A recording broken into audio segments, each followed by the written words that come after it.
আসসালামু আলাইকুম। আপনাদের সকলকে ওয়েলকাম জানাচ্ছি। আশা করি আল্লাহ তাআলার অশেষ রহমতে সবাই খুব ভালো আছেন। আলহামদুলিল্লাহ আমরাও খুব ভালো আছি। দেখতে দেখতে রহমত বরকতের মাস চলে যাচ্ছে। কিভাবে যেন খুব দ্রুত সময়টা চলে যাচ্ছে। ভালো সময়গুলো এভাবে দ্রুত জীবন থেকে চলে যায়। আমরা জানি না আমাদের আমল, নামাজ, রোজা কতটুকু আল্লাহ তাআলার দরবারে কবুল হয়েছে। তবে সবাই দোয়া করব যেন সবার নামাজ, রোজা আল্লাহ তাআলা কবুল করেন। সামনে যেহেতু ঈদ চলে আসছে আর ঈদে আমরা বাড়িতে যাব। বাড়িতে যাওয়ার আগে বাসার টুকটাক পরিষ্কার পরিচ্ছন্নের কাজগুলো করে নিচ্ছি, যেগুলো না করলেই নয়।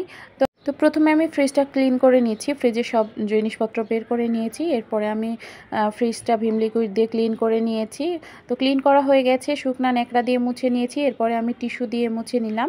পাশাপাশি আমার পানির ফিল্টারটাও ভালোভাবে পরিষ্কার করে নিলাম। তো এই যে দেখুন, ফ্রিজ আমার পরিষ্কার করা হয়ে গেছে। এখন আবার জায়গার জিনিস জায়গায় সুন্দর করে গুছগাছ করে রেখে দিয়েছি। এই পর্যন্ত যারা আমার ভিডিওটি দেখছেন, আপনাদের কাছে অনুরোধ থাকবে আমার ভিডিওটি যদি আপনাদের ভালো লেগে থাকে তাহলে একটা লাইক দিয়ে দিবেন। আর যদি আমার ভিডিওগুলো আপনাদের ভালো লাগে তাহলে আমার চ্যানেলের পাশেই থাকার অনুরোধ রইল। আর যদি আপনারা অলরেডি সেটা করে থাকেন তাহলে অসংখ্য অসংখ্য ধন্যবাদ। তো ফ্রিজ পরিষ্কার পরে আমি এখন রান্নাঘরে চলে এসেছি। রান্নাঘরের চিমনিটা অনেক ময়লা হয়েছিল, তেল চিটচিটে হয়ে গিয়েছিল। তো আমি গরম পানির সাথে ভিম লিকুইড দিয়ে ভালোভাবে আমি এখন চিমনিটা পরিষ্কার করে নিচ্ছি। আর চিমনিটা ভালো করে আমি ডলে ডলে পরিষ্কার করে নিচ্ছি, কারণ এটা অনেক তেল বসে গিয়েছিল। তো চিমনি পরিষ্কার হয়ে গেছে দেখুন। এখন আমি টিস্যু দিয়ে মুছে নিচ্ছি। তো ভালোভাবে টিস্যু দিয়ে মুছে নিলাম। আমার চিমনি পরিষ্কার করা হয়ে গেছে। এই যে দেখতে পাচ্ছেন এখন সুন্দর পরিষ্কার হয়ে গেছে। এখন এই যে রান্নাঘরের নিচের ক্যাবিনেটগুলোতে খুব ময়লা হয়ে গিয়েছিল, তো এগুলো আমি পরিষ্কার করে নিব। উপরেরগুলো পরিষ্কার আছে তাই ওইগুলো আর করতে হবে না, কিন্তু নিচের ক্যাবিনেটগুলো অনেক ময়লা হয়েছিল, সেগুলো আমি পরিষ্কার করে নিয়েছি। এটা ছিল পরের দিনের ভিডিও। কিছু রান্নাবান্না করে নিচ্ছি আমি। আমরা যেহেতু চলে যাব আর আমার হাজব্যান্ড আমাদের যাওয়ার 2 দিন পরে যাবে ওর অফিস ছুটি হলে।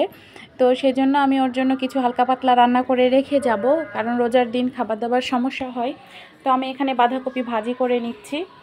আর এখানে আমি আলু দিয়ে লেয়ার মুরগি রান্না করব, তাই রেডি করে নিয়েছি। আর রান্না করব সোনালী মুরগি। তো প্রথমে আমি সোনালী মুরগিটা রান্না করব, ওই জন্য চুলায় কড়াই বসিয়ে দিয়েছি। এর মধ্যে পেঁয়াজ কুচি দিয়ে দিলাম। পেঁয়াজ কুচিটা হালকা করে ভেজে নিব। এরপরে আমি এর মধ্যে আদা রসুন বাটা আর অল্প একটু পেঁয়াজ বাটাও দিয়ে দিয়েছি ঝোলটা ঘন হওয়ার জন্য।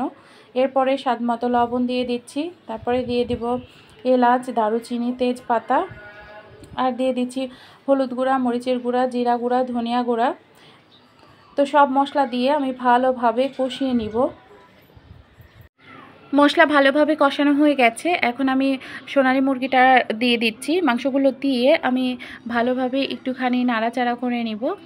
তো মশলার সাথে খুব ভালোভাবে আমি একটুখানি কষিয়ে নিচ্ছি মাংসটা। এরপরে আমি ঢাকনা দিয়ে ঢেকে মাংসটা রান্না করব। আর পাশের চুলার বাঁধাকপি ভাজিটাও একটু আমি নাড়াচাড়া করে দিচ্ছি। তো একটুখানি নাড়াচাড়া করে দিচ্ছি, একটু বেশি পরিমাণের করেছি যাতে 2 দিন চলে যায়। আর এই দিক থেকে আমি হাতে মেখে লেয়ার মুরগিটা রান্না করব সহজভাবেই। তো এখানে আমি আলু, মাংস সব নিয়ে নিয়েছি। এর মধ্যে পেঁয়াজ কুচি দিয়ে দিলাম, অল্প একটু দিয়ে দিয়েছি পেঁয়াজ বাটা। এখন আমি এর মধ্যে দিয়ে দিচ্ছি আদা রসুন বাটা। এখানে আমি দিয়ে দিব স্বাদ মতো লবণ। তারপরে দিয়ে দিচ্ছি জিরা গুঁড়া, হলুদের গুঁড়া, মরিচের গুঁড়া, ধনিয়া গুঁড়া। এখন আমি এর মধ্যে দিয়ে দিচ্ছি এলাচ, দারুচিনি, তেজপাতা। তেল ছাড়া সব মশলা দিয়ে আমি খুব ভালোভাবে এখন এই মাংসটাকে মশলার সাথে মেখে নিব। মাংস মাখানো হয়ে গেছে। এই পাশ থেকে আমি সোনালী মুরগির মাংসটাও একটু নাড়াচাড়া করে দিচ্ছি। একটু ভালোভাবে আমি কষিয়ে নিলাম, কষিয়ে নিব। কষিয়ে নেওয়ার পরে আমি এর মধ্যে পরিমাণ মতো ঝোলের জন্য পানি দিয়ে দিব। এটা একটু ঝোলঝোল করে রান্না করব। তো ঝোলের জন্য পানি দিয়ে দিলাম। এরপরে ঢাকনা দিয়ে ঢেকে আমি মাংসটা রান্না করব। আর পাশাপাশি আমি এই চুলায় বাঁধাকপি ভাজিটাও একটু নাড়াচাড়া করে দিলাম। আর এদিক থেকে আমার মুরগির মাংস হয়ে গেছে, প্রায় সেদ্ধ হয়ে গেছে। এখন আমি এর মধ্যে দিয়ে দিলাম গরম মশলা গুঁড়া। গরম মশলা গুঁড়া দিয়ে আমি ভালোভাবে নেড়েচেড়ে দিয়ে ঢাকনা দিয়ে ঢেকে আর 5 মিনিট মতো রান্না করব।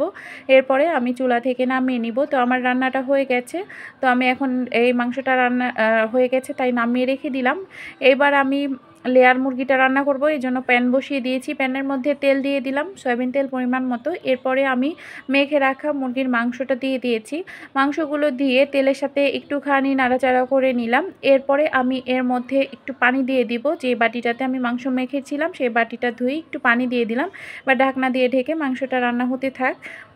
তো হচ্ছে এই যে দেখুন আমার সোনালী মুরগির মাংস, আর এদিক থেকে আমার হচ্ছে লেয়ার মুরগিটা কষিয়ে নিলাম। কষিয়ে নিয়ে আমি ঝোলের জন্য পানি দিয়ে দিয়েছি। এরপরে রান্নাটা করে নিব। তো আমার সবগুলো রান্না হয়ে গেছে। এখন আমি এই মুরগির মাংসগুলো বক্সে বক্সে করে রেখে দিচ্ছি। বক্সে রেখে দিচ্ছি, এই যে ভাজিও রেখে দিয়েছি। তো এই বক্সগুলো এখন ফ্রিজে রেখে দিব। তো সবাই ভালো থাকবেন। আল্লাহ হাফেজ।